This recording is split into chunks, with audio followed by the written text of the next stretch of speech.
What is up, everyone? My name is Mr. J, and today I am bringing you another Digimatch.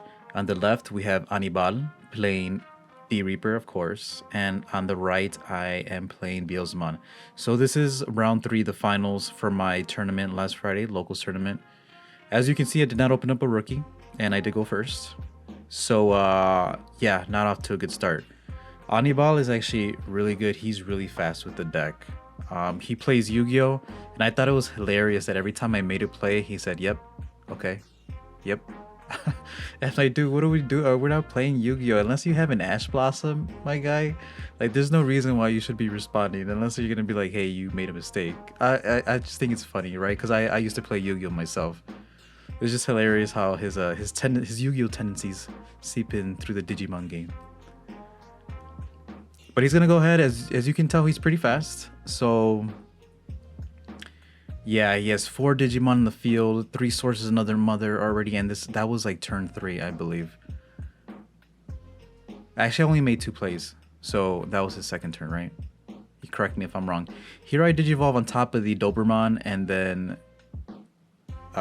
for some reason I forget to mill the top 2 with Skull Satamon, and it is a mandatory effect. You do have to resolve that. But I was just so focused on getting rid of Jerry that it just slipped my mind. And then I'm gonna go ahead and Digivolve into Beelzemon and then mill the top 2 for when Digivolving, gain a memory off Skull Satamon, and then pass turn. I think, of course, you already know this is a tough matchup for the Beelzemon deck because the Reapers have no levels. I'm pretty sure I mentioned it last. If you play Beelzemon, you know what I'm talking about, right? But if you're looking into the Beelzemon deck, this is something you'll have to worry about because you don't get your value from the Beelzemon when Digivolving and then when attacking effect to delete a level 3 or possibly level 4 or 5 Digimon, depending on how much you have in your trash, right? But yeah, Anibal 2, 4, 6 sources already under the mother. I'm going to promote. It just really sucks that I didn't open a rookie. With this deck, it does punish you. The D-Reaper deck, it does punish you if you break on your opening hand because if they go first, they're literally going to leave you at 1, right? With the Searcher. They're just going to play Searcher for reduced cost and leave you at 1. And yeah, that sucks. For D-Reaper, of course, they want to go first. Here, I'm going to go ahead swing with the Impmon, it seems like. And then hits a Spiral Masquerade. He's going to minus 6k on the Beelzemon. And that's when I realized I messed up. I should have swung over Jerry first before doing that. But to be honest, I was debating on whether to be more aggressive and just continue swinging at security. But I think Anibal told me after the matchup that, yeah, usually you want to be as aggressive as you can with this deck. But Jerry, yeah, you do want to get rid of it because since it places a Searcher under the stack, it pretty much turbos, the Reaper play. I go ahead Soulmon on top, and that's just because I don't want to pass him over too much memory. So I want him to play something and then pass it over to me. It's not like it matters, right? Because he does get to reduce it with the Mother effect by 6. I'm going to go ahead, go into Skull Sata, draw a card. Hopefully remember, yes, to trash 2 and then rev 1 back. Most likely the Warp Beelzemon. Gain a memory off the Soulmon. Also, I think I am going to cut in the future a Soulmon and a Skull Sata. Actually, stay tuned for the deck profile at the end, guys. Just an FYI, if you're still here watching. We'll go over that at the end of the video. Go ahead, Impmon in the raising area. People will say that I'm flexing with the deck and that with the Impmon. But dude, I had those since the beginning of, what was it, BT6? Obviously, whenever Bellstarmon or Beelstarmon came out, yeah, I picked up the Impmons because that artwork is really nice.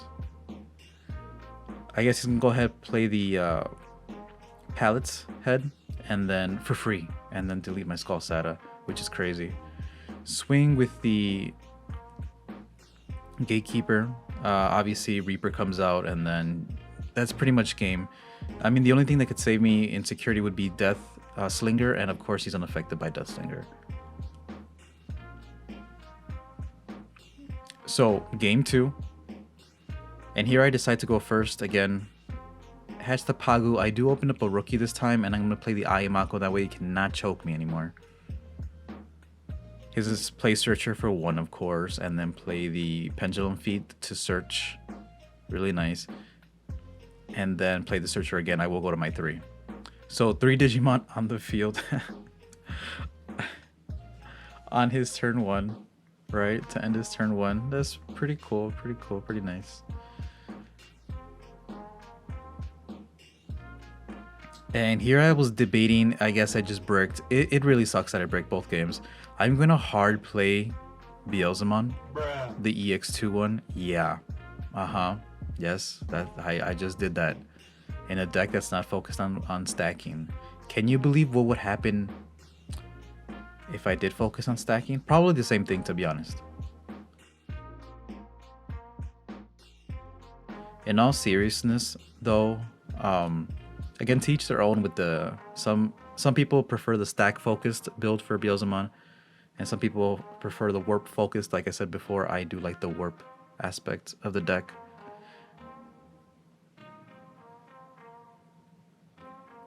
And I'm gonna go ahead and swing at security, hoping for it to die. Actually, okay, so trigger Ayamako to trash 1, and then I will trash 2 on deletion. Hits nothing. I'm gonna go ahead and swing with Beelzemon. When attacking, trash the top 2, and then Impmon was trashed, so I'll trash 2 more. And then I do mill in a Beelzemon, so I will be able to replay an Impmon. And the Beelzemon does die. It hits a Reaper in security, which is crazy. It sucks. Here I'm just thinking of which Impmon to bring back. I remember Anibal was like, yeah, Beelzemon's dead. He got deleted. He's deleted. I'm like, chill, bro. I'm trying to think of which Impmon to bring back. Give me some time, my guy. Give me some time. Yeah, I like letting my opponent resolve all their effects first before even checking the security. Plus, sometimes it can help you out, right? Because if like their Digimon dies, and they'll be like, oh, actually, I don't want to resolve this effect, or they'll change their play, you know? So yeah, I just always wait until my opponent resolves all their effects before doing the security checks. And then yeah, he's gonna rush me down with all his dudes. They're at 2, 4, they're plus 5k each one of them on his turn. So the chances of them living are pretty high. He's gonna go ahead Gatekeeper. The Gatekeeper is not online. I cannot tell what his security is, but I'm gonna go ahead Psychmon. I just let him know that he cannot reduce the cost, which gives me a little bit more extra memory, which it doesn't really matter, right? This is my last turn if I can't do anything.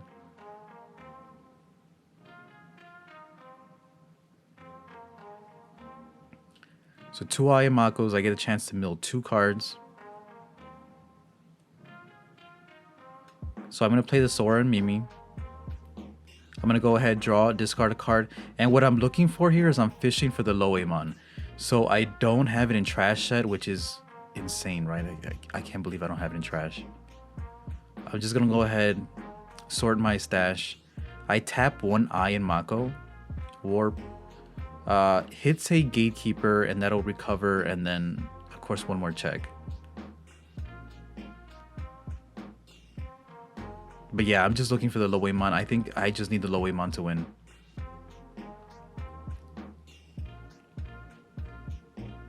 So I'm going to go into Doberman. Doberman swing again, trying to see if he's going to get deleted. He does get deleted. Trash top 2. Then Doberman effect. Actually, I'm going to choose to use the Impmon effect before Doberman. So Pagumon mills the Impmon, mill top 3 again. Deathslinger gain a memory, and then Doberman trash top 3, and I don't get it. My apologies. I don't know if I did mill the Deathslinger or not. And then Anibal, he was over here telling me, you saw him putting the Doberman. He's like, it's deleted. I'm like, yeah, bro, I know it's deleted. I know it's deleted. I want to resolve the effects, you know, before I put it in the trash.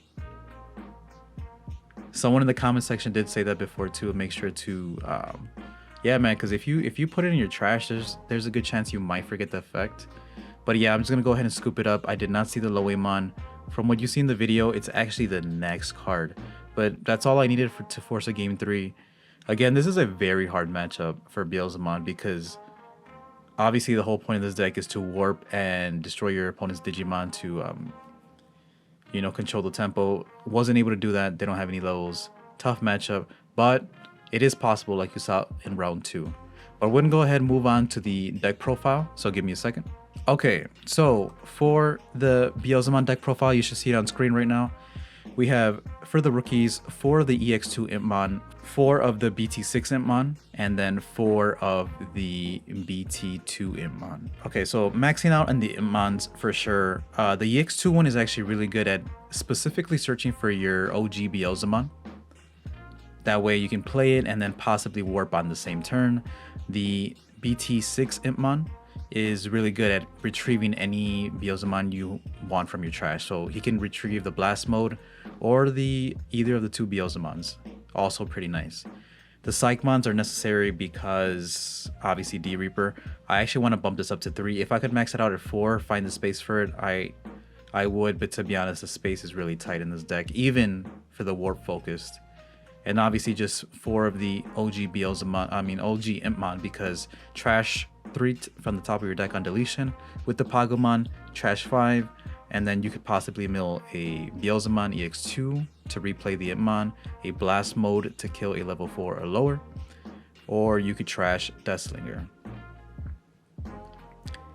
Moving on to the champions, we have 4 Dobermon, 4 Soulmon, and 2 Loemon.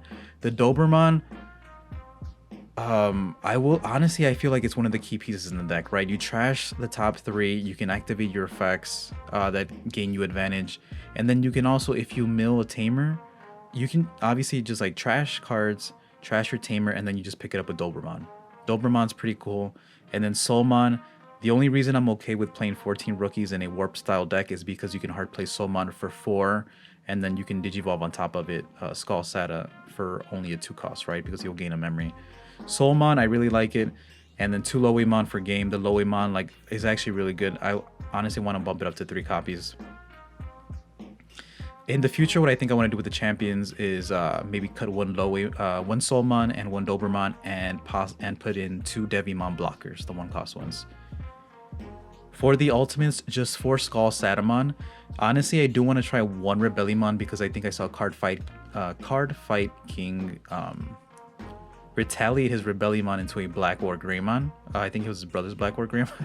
And I was like, damn, that's a really good play. I should think of maybe cutting. No, dude, Skull Sat is too good. I'll find space for a 5th ultimate.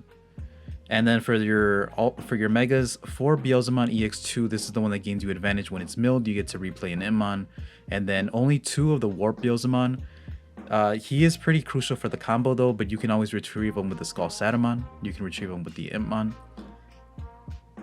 And honestly that's the reason I don't feel like I need Calling from Darkness, because the most important pieces of this deck are the Tamer and the Blast Mode, and obviously being able to warp or being able to get into a Mega Beelzemon. Speaking of which, Beelzemon Blast Mode, 4 copies. I know some people like to run 3, some people like to run 2, and then they say it's too clunky. I don't find it clunky at all. I love milling this dude and then just wiping a Garomon, wiping a random rookie, stuff like that. If they play stuff on the field, especially with Sora and Mimi, that's just bait, dude. Like you play Sora and Mimi, they try to make sure you don't get that memory. Next turn, you raise Itmon, you swing, it gets deleted, mill 5, mill Blast Mode, kill off the Garomon, kill off the rookie, kill off whatever. Super amazing. I would not play it at less than 4, even though to be honest, it's probably what I could cut off for a Rebellion. Not gonna do it.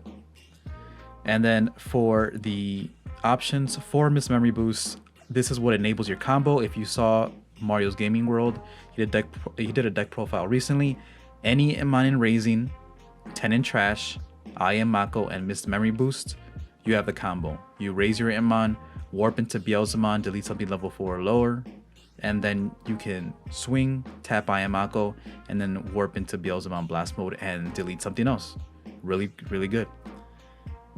For 3 Deathslinger, this was probably the most dead card in the tournament. It was really good game 1 versus, it wasn't even that good versus Axe Antibody, but you gain the memory.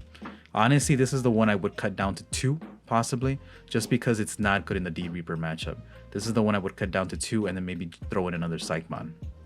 For the Tamers, 3 I Am Mako, I found 3 to be just fine. I had to make room for the 2 Sora and Mimi. As you can tell from the tournament, Sora and Mimi was really good. If anything, that's what kept me in the game versus the D-Reaper matches. And then especially versus stack focus decks like the X antibody that I played in round 1, Sora gave me a lot of memory, dude. Like I was at 5, I think, constantly for those first 2 rounds. And then for the eggs, I do play 4 Pagumon, 1 Yaman. The Yaman's not necessary, but I do like to flex. And yeah, the Yaman looks so cool. So 4 Pagumon, 1 Yaman. Sometimes you do need the extra rookie. The extra egg. But yeah, that's the deck profile, guys. Again, you know I'm open to criticism. Let me know what you would change if you're focusing on the warp style. If you focus on the warp style, what else? What would you take away? What would you add? Let me know in the comment section below. But again, thank you all for watching. My name is Mr. J, and I will see you all next time.